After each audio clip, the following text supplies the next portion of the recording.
지난 4월 속초 고성 산불에 대해 한전이 추석 전에 100억 원을 선보상합니다. 전체 피해 보상률을 놓고는 다툼이 예상됩니다. 강릉시가 5인 이상 사업체를 실태 조사했더니 75.5%가 서비스 업종이었고 대다수가 최저임금 인상에 부담을 느끼는 것으로 나타났습니다. 저출산 여파로 학령 인구가 감소하고 있는데 5년 뒤에는 국내 학생 수가 11,000여 명 줄어들어 사라지거나 축소되는 학교가 늘 전망입니다. 평년보다 보름가량 이른 추석에 태풍 소식까지 있어 과수농가들이 수확을 서두르고 있습니다. 시청자 여러분 안녕하십니까? 뉴스데스크 강원입니다. 지난 4월 전신주에서 발화해 큰 피해를 남겼던 속초 고성 산불에 대한 한전의 피해 보상 논의가 시작됐습니다. 추석 전에 이재민들에게 모두 100억 원이 지급될 예정인데 전체 피해 보상률이 어떻게 결정될지는 아직 불투명합니다. 김영호 기자가 보도합니다. 고성 지역 산불 피해 이재민들이 한자리에 모였습니다. 추석 전에 보상금의 일부를 지급하겠다는 한전의 제안을 논의하기 위해서입니다. 15% 받는 사람들이 많으면 우리 비대위에서 앞으로 누구한테 협상을 하는데 어떠한 영향을 미치는지. 선 지급되는 보상금은 100억 원입니다. 손해 사정인 조사에서 1차로 통보된 피해 규모의 15%에 달하는 수준입니다. 산불 피해 비대위 측은 선지급 보상금의 수령 여부는 이재민 개인의 뜻에 맡기겠다고 밝혔습니다. 피해는 산정을 받은 금액은 일부 모두 다 틀릴 수 있습니다. 그렇지만 어쨌든 가해조에서 결정을 해서 어느 정도 선지급을 하겠다는 것은 받는 부분의 개개인의 의사이기 때문에. 하지만 이재민 개개인의 피해 보상 비율을 결정하는 논의는 시작부터 의견이 분분한 상황입니다. 이재민들은 손해 사정인 조사가 각자 피해를 제대로 반영하지 못했다며 150% 이상의 요율을 요구하기로 했습니다. 이마저도 부족하다며 피해 조사 금액의 2~3배를 요구하자는 의견도 나왔습니다. 정신적인 문제, 여러분 필요한 거 이런 부분에 대해서 저희들이 최소 200, 300 거기서부터라도 시작을 할 수 있는 그런 피해 보상 요율은 이재민과 한전, 지자체 등을 대표하는 6인의 특별심의위원회가 결정합니다. 첫 회의는 지난 2일 춘천에서 열렸는데 다음 회의는 날짜는 미정이고 서울에서 개최하자는 의견만 정해진 것으로 알려졌습니다. MBC 뉴스 김영호입니다. 강릉시가 안정된 고용 여건 마련을 위해 일자리 종합 실태 조사 결과를 공표했습니다. 서비스업이 75.5%로 가장 비중이 높았는데 많은 사업장에서 최저임금 인상에 부담을 느끼는 것으로 조사됐습니다. 이용철 기자가 보도합니다. 지난해 말 기준 강릉에서 5명 이상 일하는 사업체는 2,926개로 서비스업이 75.5%로 가장 많았고 건설업과 제조업, 농림업 순이었습니다.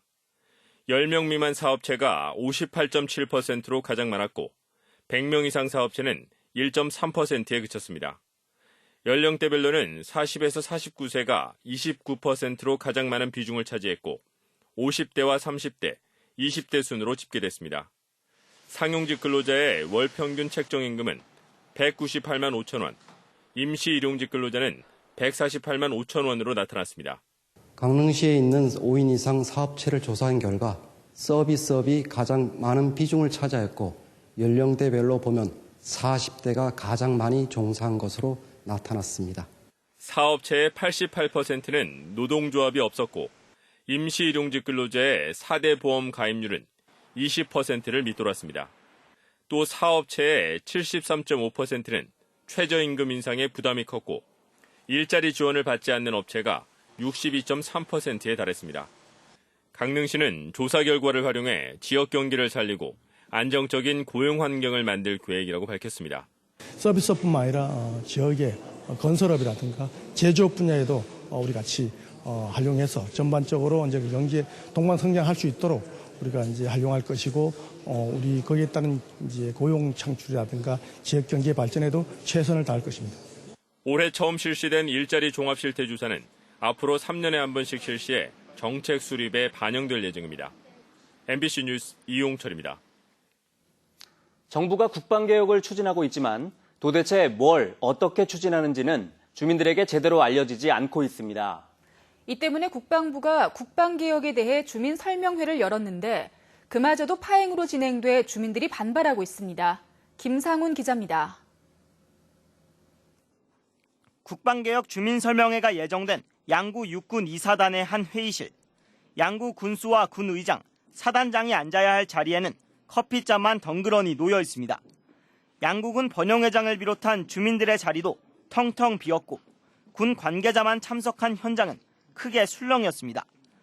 김규호 강원도 의원은 도착하자마자 군이 요구한 비밀 서약서 작성을 거부하고 현장을 떠났습니다. 어제처럼 하천한 거 보니 똑같은 내용 아니야? 어떻게 결과적으로 그러죠? 그거 무슨 핸드폰을 맡겨가면서 뭐 설명을 들을 이유가 있어요?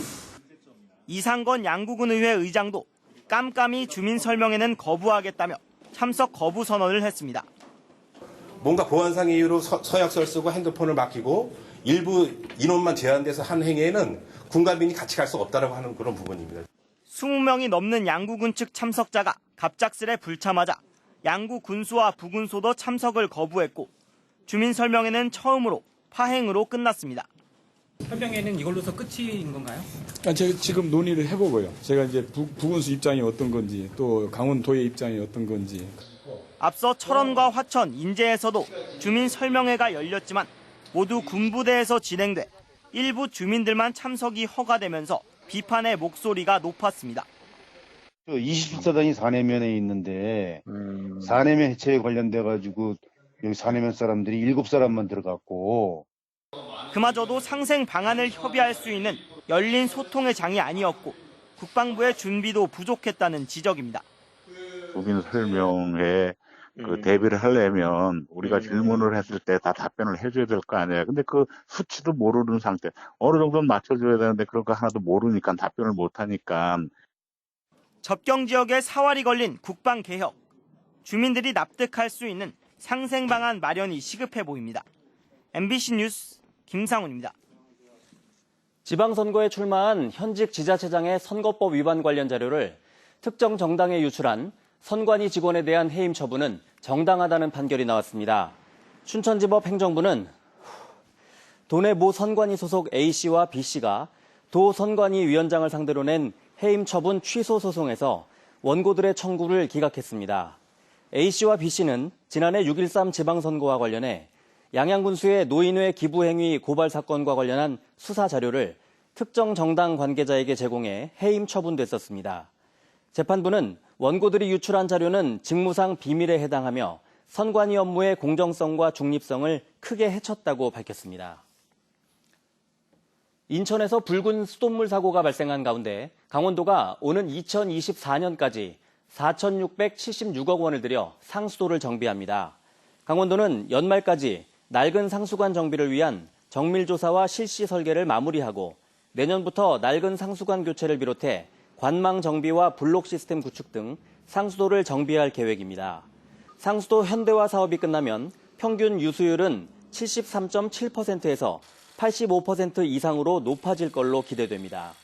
한편 강원도는 올해 정부 추경 예산 200억 원을 확보해 강릉과 동해, 삼척 등 10개 지자체의 상수관 정비와 정밀 조사를 진행하고 있습니다. 저출산 여파로 학생과 학급 수가 모두 줄면서 정부는 교사 수까지 줄일 계획입니다. 이런 추세라면 사라지거나 축소되는 학교가 늘 수밖에 없습니다. 허주혜 기자입니다.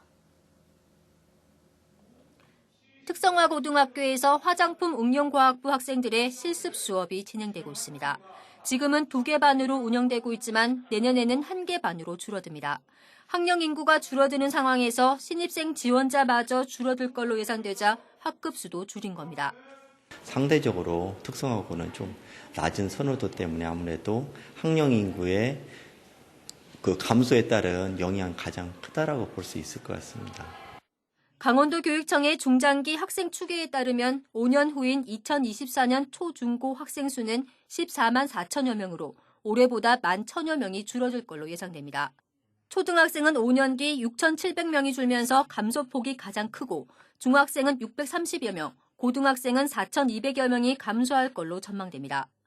학령 인구 감소 문제는 학급수 감소로 이어지는 등 현실화되고 있습니다. 당장 내년에 도내 15개 고등학교가 학급수를 줄입니다. 특히 초등학생 수가 급감하면서 내년에 평창 가평초와 영월 마차초 공기 분교장은 폐교되고 홍천 동창초는 분교장으로 축소됩니다. 학교 규모에 따라서 우리가 10명 이하는 분교로 축소하고 있는 실정이기 때문에 학생 수가 감소되면 분교 격화 또는 폐교도 예상이 되고 있습니다. 학생 수 감소에 따라 교육부는 교사 정원도 줄여나갈 방침이어서 내년 중학교 학급당 학생 수가 오히려 늘어날 걸로 예상되는 등 교육 여건 악화가 우려되고 있습니다. MBC 뉴스 허주입니다. 이번 추석이 평년보다 보름 정도 일찍 찾아오면서 대표적인 명절 과일인 사과와 배 재배 농가들이 수확을 서두르고 있습니다. 여기에 태풍까지 예보돼 있어 농가들은 한 해 농사를 망치지는 않을까 긴장하고 있습니다. 권기만 기자가 취재했습니다. 수확이 한창인 원주의 배과수원. 방금 딴 배 중에 아직 초록빛이 남아있는 배들이 눈에 띕니다. 빨라진 추석에 맞춰 납품하기 위해 수확 시기를 앞당기고 있기 때문입니다. 크기도 작을 수밖에 없습니다. 추석에 수확하는 배는 무게가 보통 1kg은 넘는데 올해는 대부분 700~800g에 불과합니다. 이제 며칠만 기다리면 좀 더 크게 키워서 판매할 수 있지만 태풍이 올라온다는 소식에 마냥 기다릴 수만도 없는 상황입니다. 소비자들은 큰 거를 원하는데 저희 올해 좀 일조량도 부족하고 모든 게 부족해가지고 좀 과가 작아가지고 좀 많이 아쉽습니다. 올해. 이번 추석 출하하지 못한 물량은 일단 저장했다가 내년 설 시장에 쏟아지는데 그렇게 되면 제 값을 기대하기가 어렵습니다. 여기에 최근 수입 과일을 찾는 소비자들이 늘면서 국내 사과 배 생산 농가들의 입지는 더욱 좁아지고 있습니다. 농민들이 농에서 생산하고 좋은 과일들을 생산했는데 우리 국내 과일보다 또 외국 수입 과일을 너무 또 선호하는 면이 많이 늘어난 것 같아요. 1년 농사 중 가장 즐거워야 할 수확철이지만 빨리 찾아온 추석과 다가오는 태풍 걱정에 과수 농가들의 시름이 깊어지고 있습니다. MBC 뉴스 권기만입니다.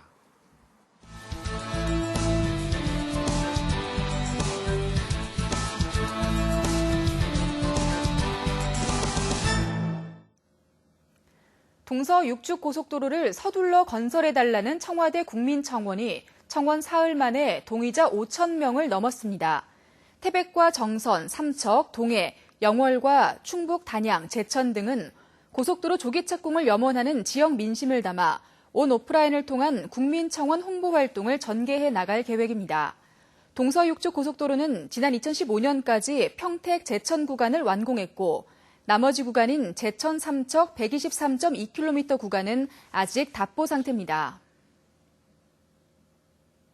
우리의 전통 문화를 한자리에서 선보이는 2019 유네스코 인류 무형문화유산 대한민국 대축제가 오는 6일과 7일 정선에서 열립니다. 오는 6일 아리랑센터 공연에서는 영화 서편제로 유명한 국악인 오정혜 씨와 동편제 소리꾼 이봉근 씨가 출연해 동서편제 판소리의 진수를 펼치고 경기 도립 국악단원 30여 명은 유네스코가 인류 무형문화유산으로 선정한 종묘 제례악을 선보입니다. 또 7일에는 정선 5일장 장터에서 줄타기와 남사당 놀이를 펼칩니다. 염동열 국회의원이 2018 평창 동계올림픽 기념재단의 역할 강화를 촉구했습니다. 염 의원은 올림픽 기념재단과의 간담회에서 평창 동계올림픽이 사상 유례 없는 성공을 거두고도 현재 반쪽짜리 올림픽으로 남아있다며 정부가 올림픽의 사후 활용과 올림픽 유산의 발전을 위한 노력을 게을리하고 있다고 비판했습니다. 특히 올림픽 기념재단이 올림픽의 브랜드 가치에 강원도의 자연과 향토 가치를 접목해 올림픽을 활용한 관광 자원을 만들 수 있도록 노력해달라고 당부했고 재단 측은 국회에 관심을 요청했습니다. 태백시가 오투 리조트 150억 원 기부와 관련해 전 사회이사들의 책임 경감을 위해 제안한 주주총회 안건 처리 여부에 관심이 쏠리고 있습니다. 대법원이 지난 5월 오투 리조트 150억 원 기부안에 찬성한 강원랜드 전 이사 7명에게 배상하라고 최종 선고함에 따라 강원랜드는 원금 30억 원과 이자 27억 원, 모두 57억 원의 손해배상금을 변제하라고 통보했습니다. 이에 태백시는 지난달 26일 강원랜드 이사회에 이사의 회사에 대한 책임 감경안을 의견하는 주총 소집안을 냈고 강원랜드 이사회는 현재 심의를 보류하고 있습니다. 이달부터 농수산물 원산지 표시 위반 행위에 대한 신고 포상금이 대폭 올랐습니다. 농림축산식품부와 해양수산부에 따르면 오늘부터 원산지 허위 표기에 대한 신고 포상금이 200만 원에서 최대 1,000만 원까지 올랐고 음식점 원산지 미표시 신고 포상금은 5만 원에서 10만 원으로 올랐습니다.